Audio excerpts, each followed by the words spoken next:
Kami dari kelompok 12 ingin melakukan sebuah wawancara UMKM Roti Gepeng ZB yang ada di Balaraja. Selamat siang Om, saya Jason Nathaniel Wahyudi dari kampus Bina Nusantara Cabang Alsut.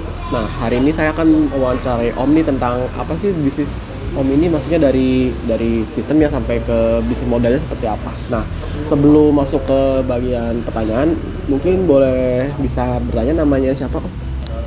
Pak Maman Sutarman. Oh. Nah, kalau boleh tahu nih, ini bisnis yang di pabrik dari sini nih membuat roti apa? Jenis roti apa nih kalau boleh tahu?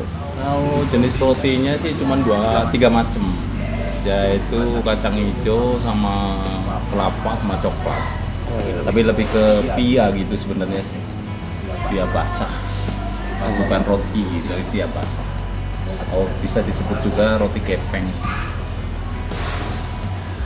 Kalau oke. Nah, kalau boleh tahu nih, sebenarnya kalau dari pabrik ini biasanya siapa aja sih target pasarnya? Target pasarnya? Kalau roti kita kan harganya yang ibaratnya yang 1000-an, dari targetnya itu lebih ke kayak grosir gitu loh. Kita grosir baru dipasarin ke agen kecil kayak gitu. Jadi lebih ke grosir. Oh, jadi kayak model bisnis, kayak model misalnya dari bisnis ke bisnis lain yang mungkin bisa didiskusin lagi ke misalnya kayak minimarket gitu. Minimarket ada juga minimarket, tapi lebih sasaran yang spesialisnya itu lebih ke grosir kayak agen besar gitu loh. Kayak tukang roti kayak gitu. Kayak di Pasar Senen lah minimal kayak gitu. Yang di Pasar Senen itu grosir besar. Jadi kita masarinya bukan langsung ke warung-warung. Jadi kita taruh di grosir, agen-agen besar, habis itu agen itu ntar baru ke warung-warung. Oke. Kalau boleh tahu nih, biasanya kalau agen-agen gituan atau apalah, itu biasanya bayarnya itu biasanya ada apa aja, bisa langsung cash atau ada kredit dulu kan? Macam-macam. Kalau pelanggan kita tuh macam-macam.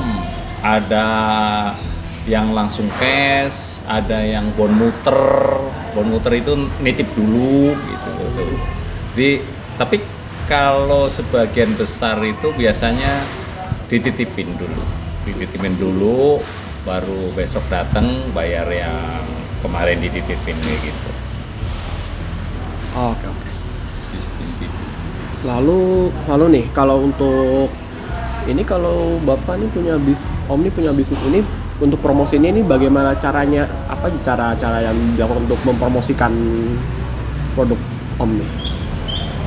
Biasanya kita kan punya anak buah gitu, jadi ada bagiannya sendiri-sendiri. Jadi ada kepala marketing, ada marketingnya, jadi ada tugasnya masing-masing. Jadi kalau misalnya kita kan bagian diproduksi, kita yang punya itu produksi fokus ke produksi, ntar kepala sales itu yang marketingnya gitu.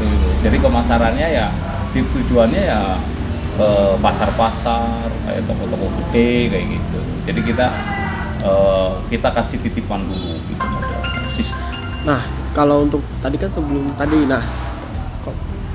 nah berikutnya ini saya juga mau bertanya nih. Ini cara Bapak mempromosikan kue ini dari caranya bagaimana aja nih kalau untuk promosiin produk Om nih? Kita punya tim, bagiannya masing-masing. Ada tim pengantar, tim sales, dan kepala sales.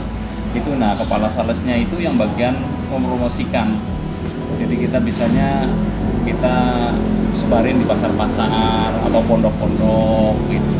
Jadi biar roti kita itu biar ada nama dulu, itu baru bisa angkat, baru kita naruh ke kayak distributor gitu.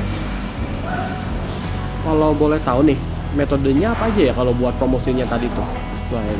Metodenya macam-macam. Ada dari kita misalnya kan lagi di pasar gitu ya, kan banyak orang pembeli.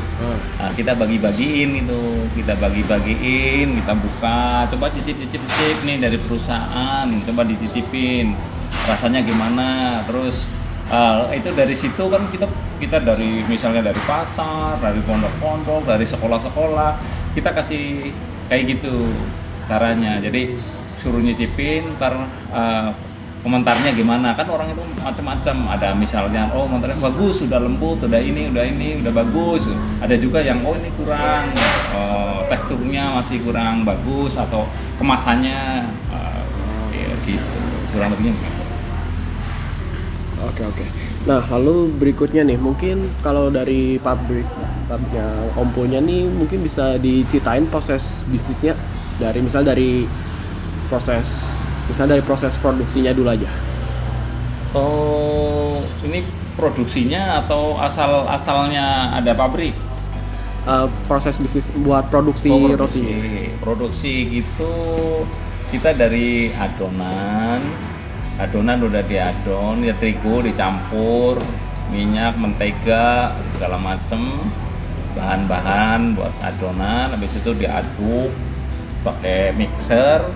Habis itu udah jadi, langsung ke bread lamp berjalan, terus filling masuk. Misalnya mau isi kacang, ya berarti kacang sama perjalannya di bread lamp itu. Jadi nggak kena tangan, jadi udah higienis lah ibaratnya. Jadi bread lamp jalan, filling masuk, udah ngisi sendiri, nyetak sendiri, tinggal ke oven. Kalau boleh tahu nih, dari proses pembuatan produksi tadi itu, kalau untuk adonan, terutama adonannya nih, mungkin adonan beserta bahan-bahan lainnya itu bisa di source dari mana tuh, atau dari sumbernya bisa dari mana aja tuh, kalau boleh tahu? Kita belinya langsung ke pabrik. Kalau misal ke gula, kita beli di pabrik gula gitu, jadi bukan ke distributor lagi.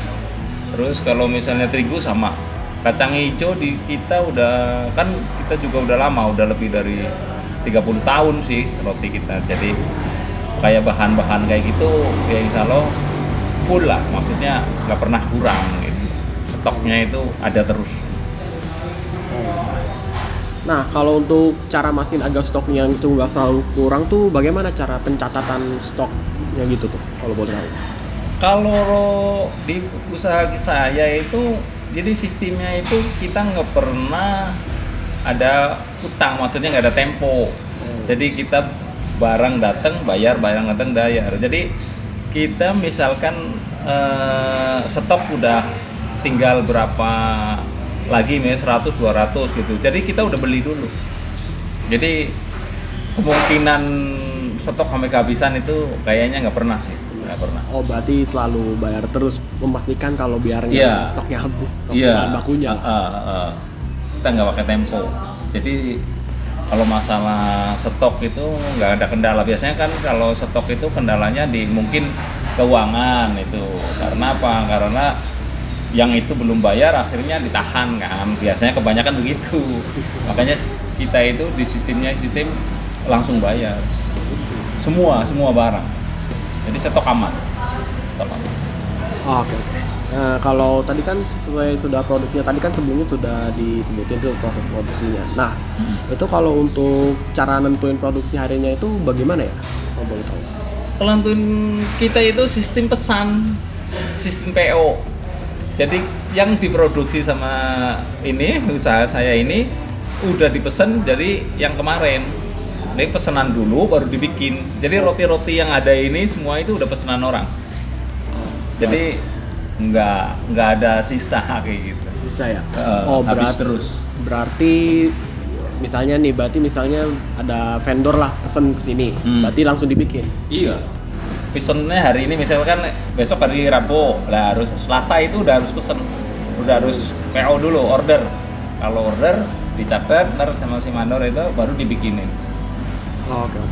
Berarti ini kalau untuk vendor gitu, berarti sistem pesennya sesuai yang tadi sudah dibilang, berarti sistemnya secara pre-order. Iya, pre-order.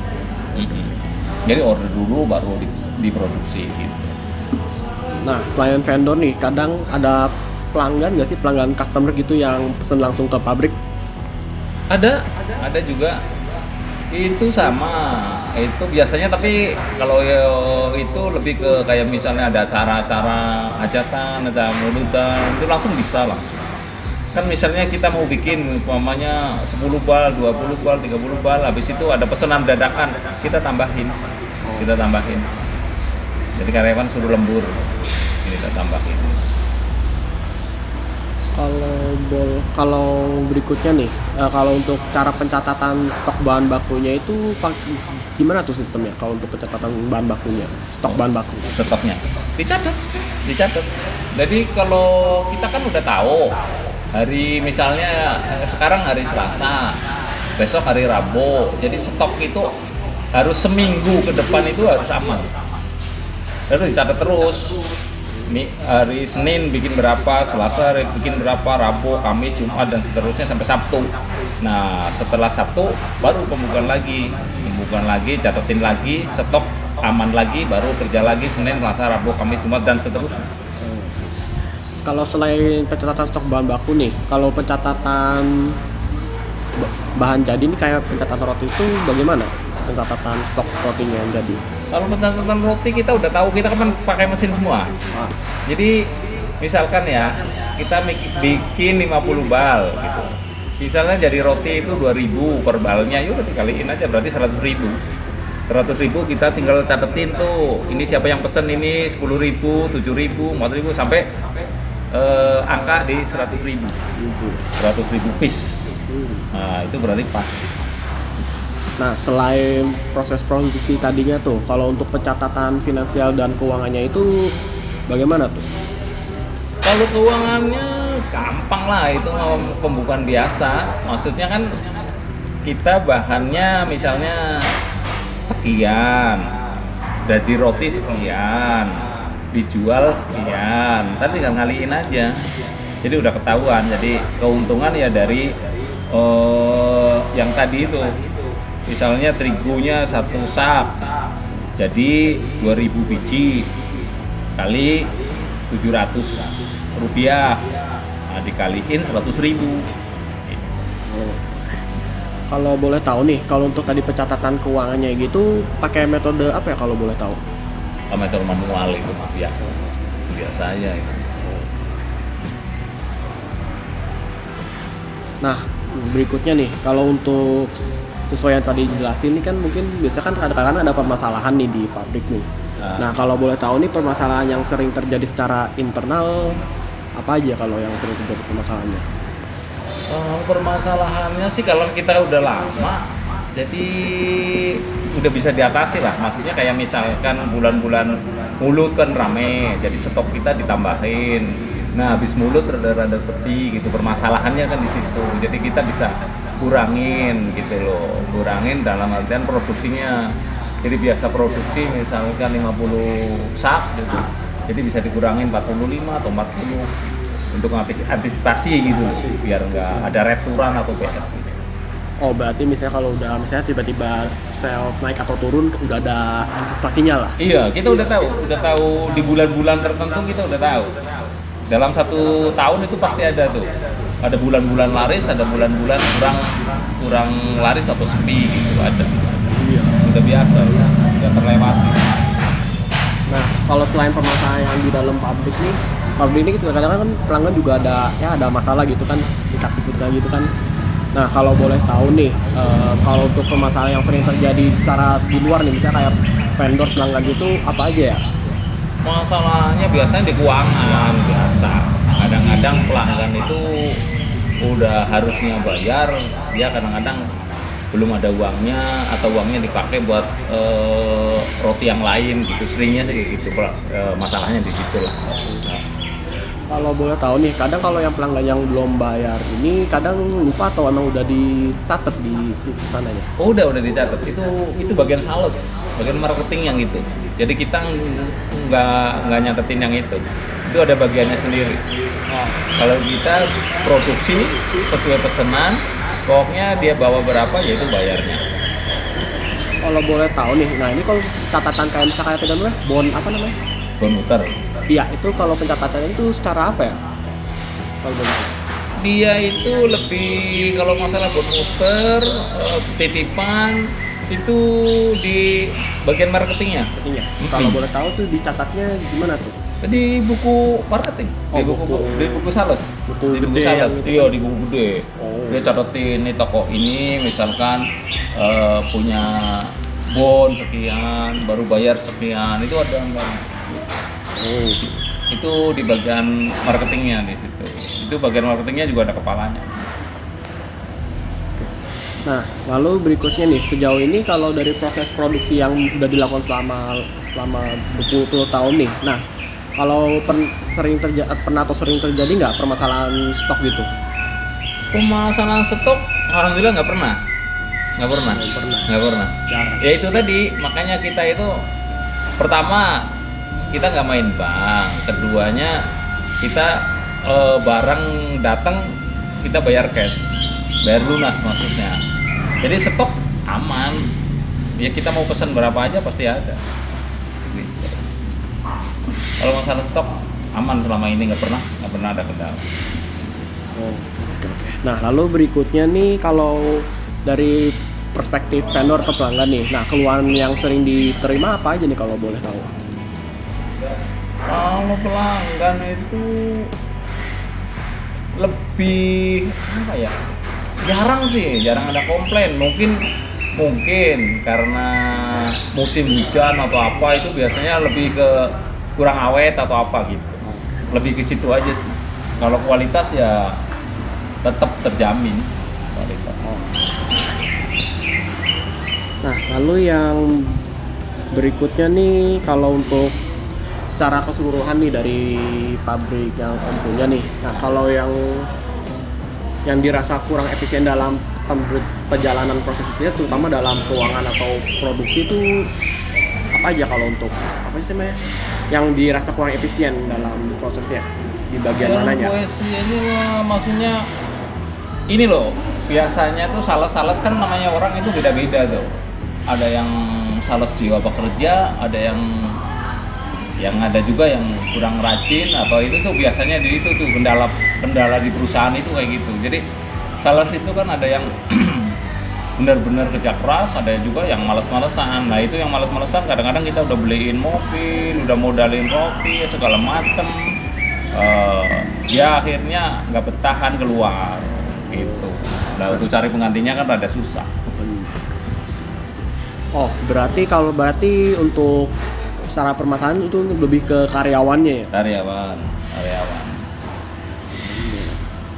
Karyawan pun sebenarnya sistemnya kan sistem komisi bukan gajian.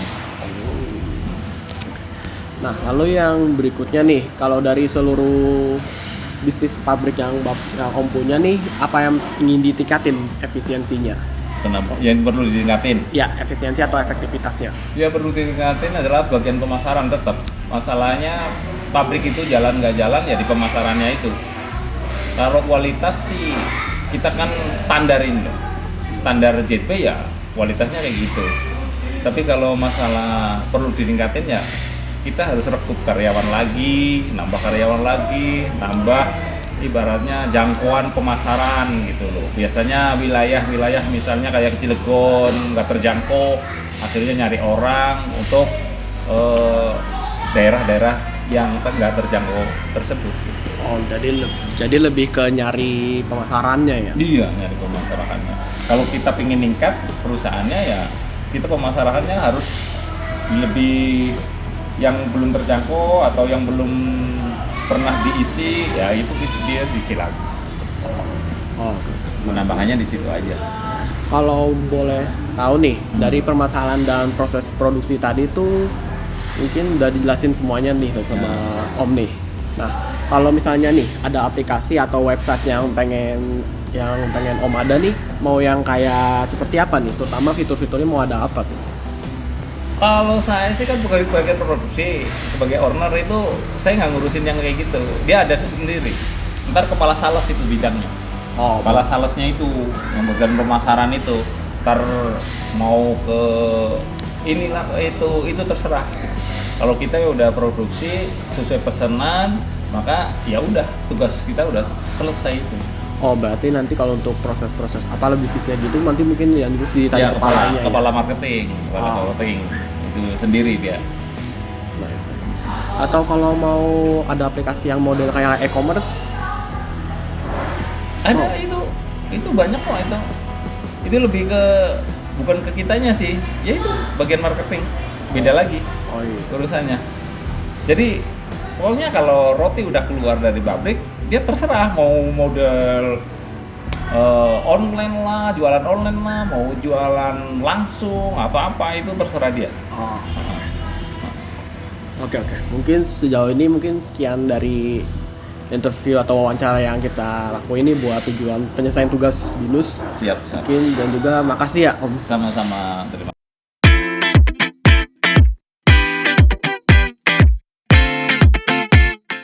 Oke, selamat malam semuanya. Kami dari eh, Binus Alam Sutra ingin melakukan wawancara terkait perusahaan UMKM Roti Gepeng ZB di Balaraja. Saya Deriat Majaya Jafar dan juga teman saya Jason Nathaniel akan melakukan wawancara terkait permasalahan. Di sini boleh diperkenalkan diri eh, untuk Kepala Marketing Roti ZB Gepeng.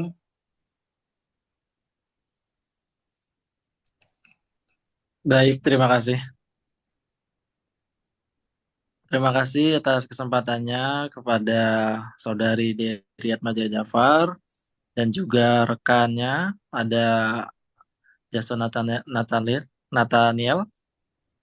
Perkenalkan, nama saya Dede Wahidin Jafar. Kebetulan saya di sini diamanahi sebagai manajer marketing daripada Roti Gepeng ZB. Mungkin selanjutnya silahkan ya dari teman-teman BINUS perihal apa yang mau ditanyakan, perihal apa yang mau disampaikan, saya serahkan kepada teman-teman. Oke, baik. Terima kasih Kak Dede. Eh, untuk selanjutnya yaitu adalah sesi wawancara yang akan dilakukan oleh teman saya Jason Nathaniel. Padanya dipersilakan. Oke. Nah, nah ini kan aku mau nanya nih tentang proses bisnis secara keseluruhan nih. Nah, dalam marketing nih, apa sih strategi promosi yang biasanya dilakukan? Maksudnya pakai apa gitu strateginya apa aja lah buat Baik, promosinya? strategi promosi ya. Pertama, kalau kita setiap melakukan masuk barang roti ke pelanggan atau toko, itu kita pertama menggunakan titip jual. Itu yang pertama. Jadi strategi promosi kita yang pertama offline, Mas. Nah, door to door. Lalu yang kedua, selain offline, kita juga melakukan strategi promosi mulai gencar ya di 3 bulan terakhir itu melalui sosial media. Sosial media ZB itu lengkap mulai dari Instagram, ada TikTok, Facebook, dan juga YouTube. Di sana kita melakukan gencar bundling produk, lalu kita juga menginformasikan apa sih manfaat dari customer ketika membeli produk roti ZB, lalu apa apa aja benefitnya. Nah, di situ kita juga jalan. Jadi kita seimbang antara promosi offline dan juga promosi online.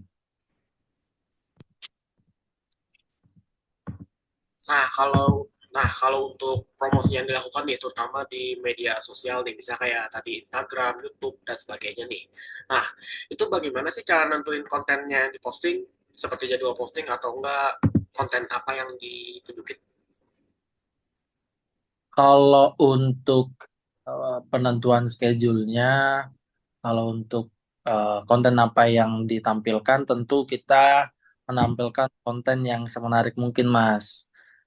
Tampilkan konten yang bisa eh, menarik daya beli pelanggan, utamanya bisa awareness, bisa peduli bahwa oh ada roti ZB loh, eh, untuk roti yang bisa dikonsumsi lalu dengan harga yang terjangkau Rp1.000. Kira-kira roti apa sih yang pas?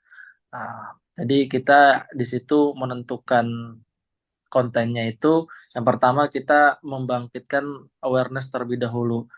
Nanti kalau orang-orang udah pada tahu, udah pada care bahwa ada loh ternyata roti ZB, nah dari situ kita baru memfollow up mulai ke penjualan, lalu goalsnya nanti tentu pada hard selling ya, seperti itu. Untuk adapun jadwal jadwal konten biasanya sih kita terjadwal itu dalam 1 minggu bisa 3 sampai 5 kali. Waktu-waktunya tentu di waktu-waktu yang mungkin masnya juga udah lebih paham lah ya secara di bidangnya yang lebih expert. Pasti kita milih yang di jam-jam ramai ramai pengguna sosial media. Disitulah kita mengambil momentum untuk rilis konten. Oke, oke. Nah, dari hasil marketing yang telah dilakukan nih, nah bagaimana sih cara ngetahuin produk yang sedang laris atau enggak gitu misalnya? Dari yang konten kita buat, biasanya untuk mengetahui bahwa itu laris atau enggak, tentu kita cek ya di dashboard kita. Biasanya kita rutin dari tim sosial medianya, dari tim digital marketing kita, kita evaluasi tuh setiap 1 bulan sekali. Kiranya varian apa sih yang paling banyak di check out sama pelanggan. Lalu nggak hanya dari situ, kita juga menilai traffic, traffic viewers, jumlah like ya, meskipun itu hanya tidak menjadi faktor utama ya. Faktor utama tentu kita melihat di mana orang banyak check out di varian apa, lalu seberapa banyak jumlah yang mereka beli, seperti itu. Lalu yang berikutnya nih, kalau misalnya dapat pelanggan atau agen nih, nah itu cara mencatatnya itu gimana tuh?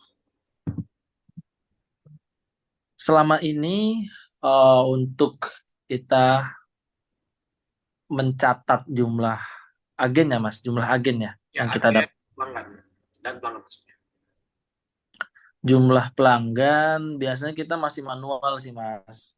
Kita masih manual, kita masih di buku besar, di buku orang-orang marketing, buku orang pemasaran. Jadi nanti saya kan membawahi apa ya, para sales ya, para sales gitu.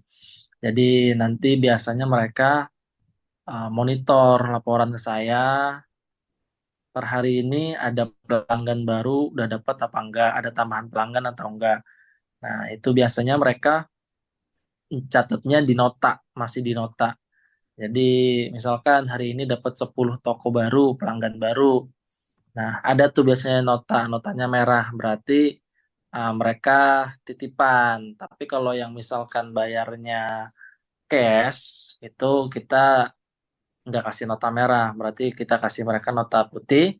Tapi di catatan salesnya itu ada bahwa hari ini tambah pelanggan baru, hari ini tambah toko baru, seperti itu. Jadi kita masih manual, Mas. Kalau misalnya nih, kalau ketika berinteraksi dengan pelanggan atau agen nih, biasanya sih cara menerima feedback dari mereka tuh bagaimana aja tuh? Gimana? Cara nerima feedback dari mereka, pelanggan dan agen-agen itu.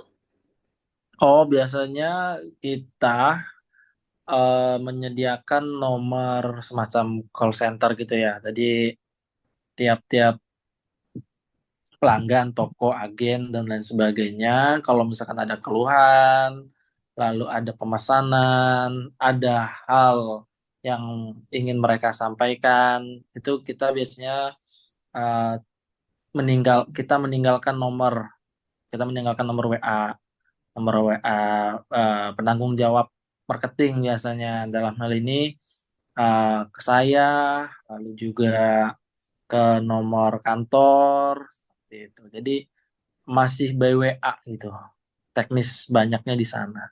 Ada juga yang langsung menyampaikan ke sales, nanti sales menyampaikan ke kepala marketingnya seperti itu.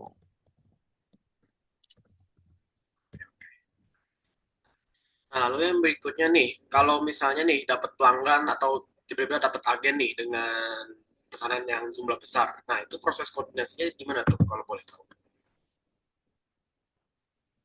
Sama, kurang lebihnya kita selama ini berjalan 27 tahun, memang kita juga nggak menafikan ya, ibaratnya masih banyak PR juga.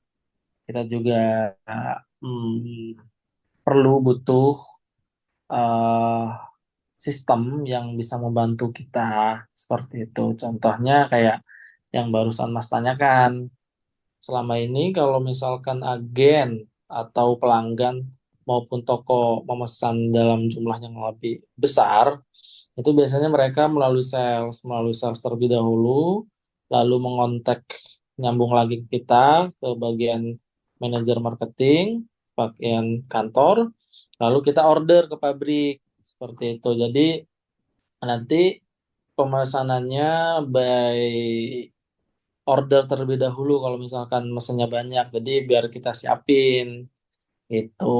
Jadi kita setiap hari produksi itu berdasarkan pemesanan. Seperti itu, Mas.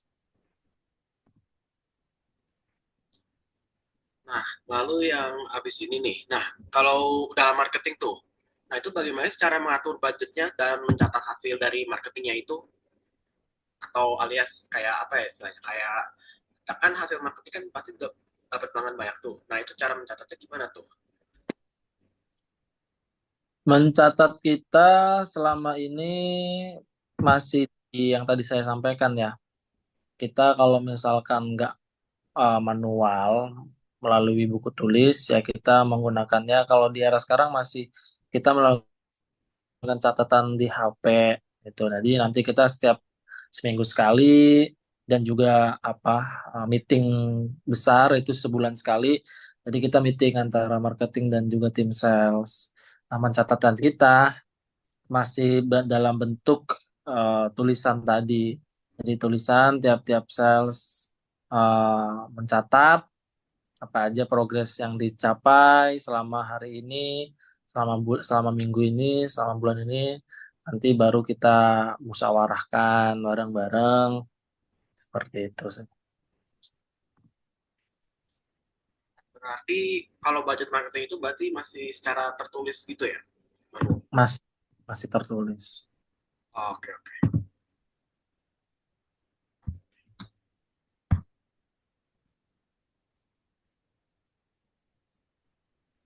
Oke, sekarang aku yang mau nanya pada Kak Dede nih, jadi terkait permasalahan. Yang dimana misalnya ada permasalahan itu biasanya kendala apa sih yang paling sering dihadapi kalau saat promosi produk gitu Kak Dede? Terkait budgetnya minim atau kontennya sulit untuk dicari idenya atau kurang engagement atau apa? Oke. Pada saat kita kemarin mulai strategi promosi di sosial media ya, itu lumayan mendapat apresiasi lah dari pelanggan, dari netizen, dari pengguna sosial media. Karena kita nggak lumayan berat sih, produk kita sudah luas dikenal oleh masyarakat. Cuma kendala kendalanya itu di sosial medianya. Yang pertama, kita waktu itu memang masih minim budget iklan atau ads ya. Jadi kita masih polos. Jadi ketika kita running, rilis konten, itu ya masih jumlah viewersnya tergolong kecil, like-nya juga tergolong kecil, followersnya juga belum begitu banyak. Eh, jadi mungkin dari situ ya akhirnya konten kita kurang tersebar luaskan. Padahal kan harapan kita selaku orang marketing kan pasti harapannya ingin produk kita itu dikenal secara luas.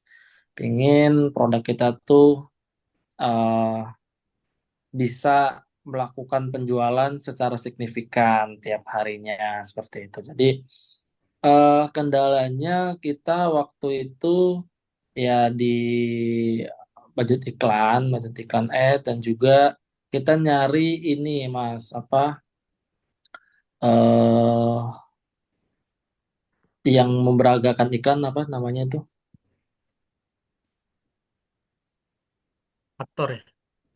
Ya aktor pemeran lah, aktor pemeran iklan karena waktu itu kan kita menggunakan agensi.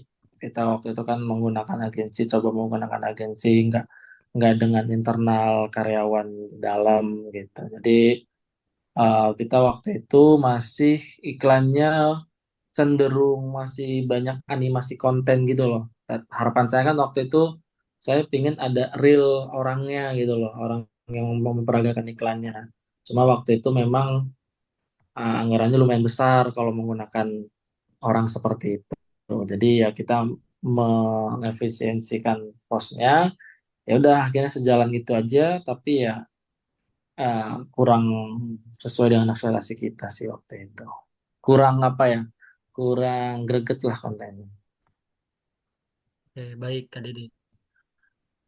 Kalau boleh tahu, untuk roti ZB ini kayak terdapat promo-promo offline gitu, misal seperti diskon toko atau voucher itu nggak Kak? Kita kalau diskon, kalau bentuknya promosi sih secara apa ya terus terang gitu, secara terang-terangan itu nggak pernah. Cuman kita biasanya ada namanya harga beda kalau beli di pabrik dengan harga beli di warung atau di customer akhir. Jadi kita bedakan mana orang bisa beli di warung berarti dia ya harga 1.000. Tapi kalau orang beli di agen biasanya dia harganya 800.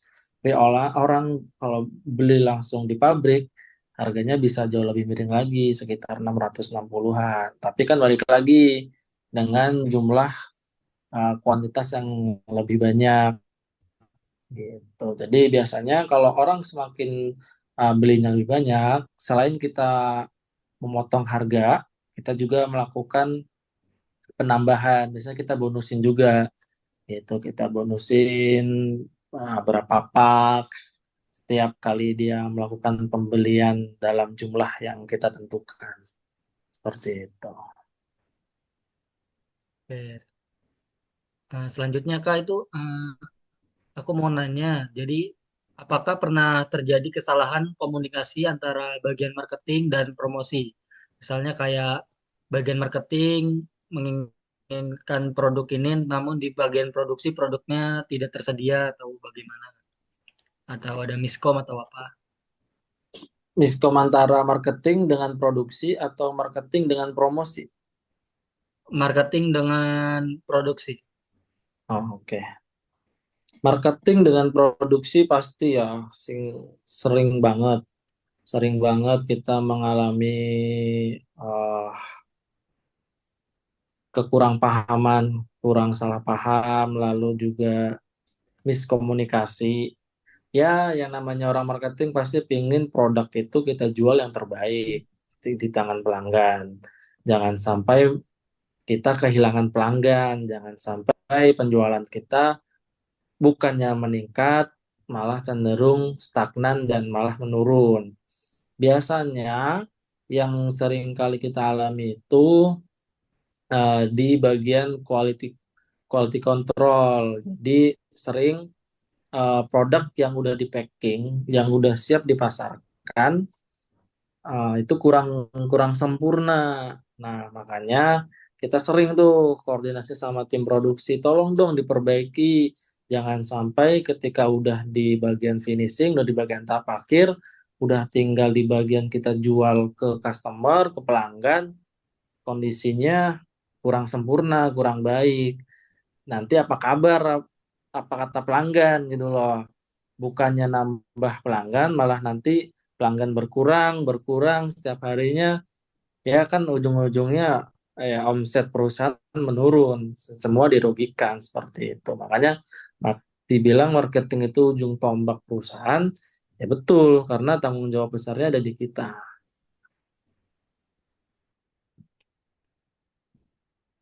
Oke, kita lanjutkan lagi. Hmm. Untuk pertanyaan selanjutnya ya Kak Dede.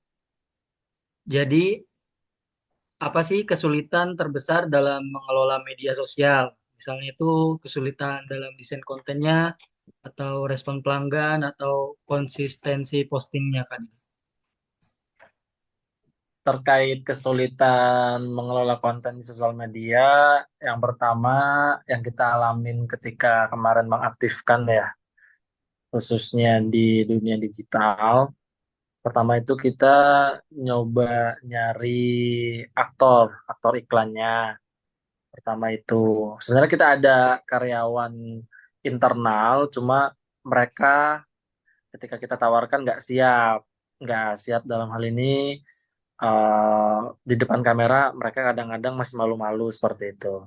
Terus yang kedua kita coba pakai aktor dari pihak agensi, eh, itu lumayan lumayan menambah kos untuk iklan marketing. Itu yang kedua. Terus kesulitan kita itu lebih kepada menaikkan traffic. Ya kita akui waktu itu kita masih awal, kita baru mulai, baru ada 1 bulan kita baru mulai mengiklankan di pasar online.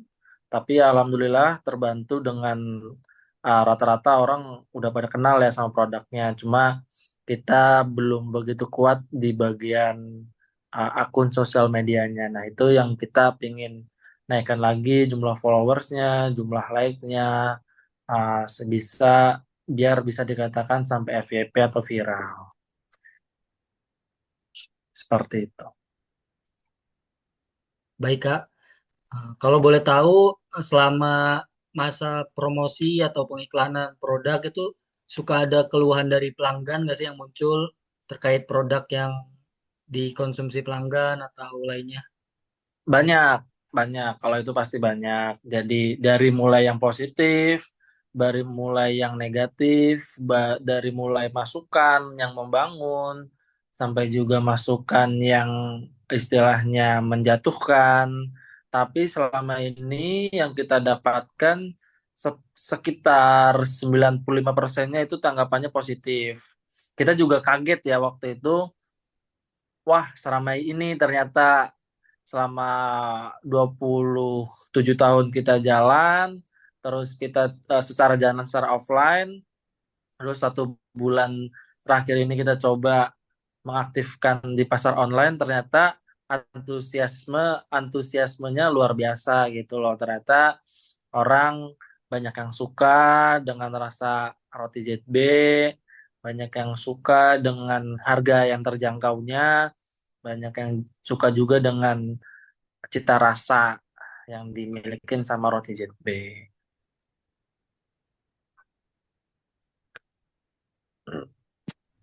Oke.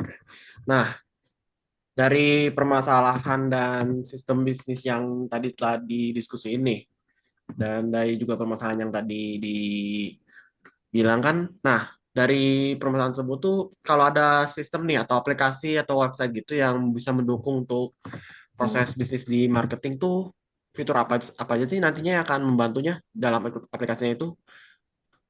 Misalnya kayak kayak apa kayak penjadwalan posting otomatis atau enggak analik penjualan dan sebagainya. Pas banget ini ya teman-teman Binus mengadakan wawancara seperti ini karena eh, kita juga sempat sering di bulan kemarin ada masukan dari tim sales, dari tim penjualan bahwa mereka tuh sering sekali mengalami kendala di bagian apa ya seperti monitoring gitu loh. Jadi kita marketing, kepala marketing kan banyaknya di kantor. Lalu tim sales kan di lapangan. Jadi dari orang marketing itu pingin dibuatkan semacam aplikasi yang bisa meng-track record eh, jumlah produk di toko ini tuh ada berapa gitu loh.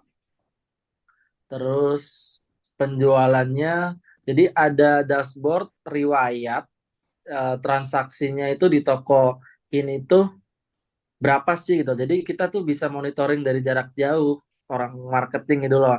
Jadi kita bisa tahu juga si sales ini dia jujur atau enggak gitu.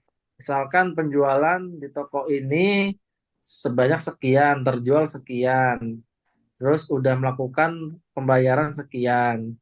Jadi kayak semacam kalau di perusahaan lain itu dia punya barcode ditempelin di toko itu. Jadi si sales itu tinggal nge-scan progres penjualannya hari ini. Nah, nanti dari jarak jauh orang marketing bisa tahu, oh ternyata penjualan di toko ini hari ini sekian sekian sekian seperti itu. Itu dari sisi marketing. Terus kalau dari sebenarnya banyak sih, banyak banyak sekali yang bisa bisa digarap, bisa dilakukan sama teman-teman sistem informasi di BINUS ini buat membantu kami UMKM Roti ZB itu khususnya juga di bagian finance, di bagian produksi. Cuman mungkin tadi concernnya fokusnya di pemasaran ya, seperti itu. Kalau selain yang tadi fitur-fitur tadi yang mau ada gitu, nah mau ada fitur buat segmentasi pelanggan gitu nggak? Misalnya pelanggan biasa sama agen. Pelanggan biasa sama agen. Jadi Ah, ya itu juga sangat membantu lah. Artinya kita juga bisa tahu mana yang eh, bukan membedakan ya. Artinya di sini kan kita menyiapkan produk. Pasti kalau agen kan permintaannya banyak. Jadi kita juga membantu tuh fitur itu membantu pihak pabrik untuk menyiapkan bahwa hari ini pengiriman untuk agen ini sebanyak sebanyak ini, untuk pelanggan yang ini sebanyak ini. Jadi memang fitur itu sangat membantu lah seperti itu. Itu sangat dibutuhkan supaya dari pihak produksi pun pihak pabrik bisa menyiapkan produk sedemikian mungkin. oke oke, menarik menarik. Mungkin sejauh ini sekian dari wawancara kita yang telah dilakukan dan juga makasih banyak ya kepada Kak Dede atas waktunya Terima kasih buat juga diskusi ini. untuk Mas Jason, Mas Dery, sukses, semangat terus untuk perkuliahannya. Semoga bisa lulus tepat waktu ya. Amin. Oke oke. Mungkin sekian dari kita dan Terima kasih. makasih banyak ya atas waktunya. Ya, terima kasih. Oke.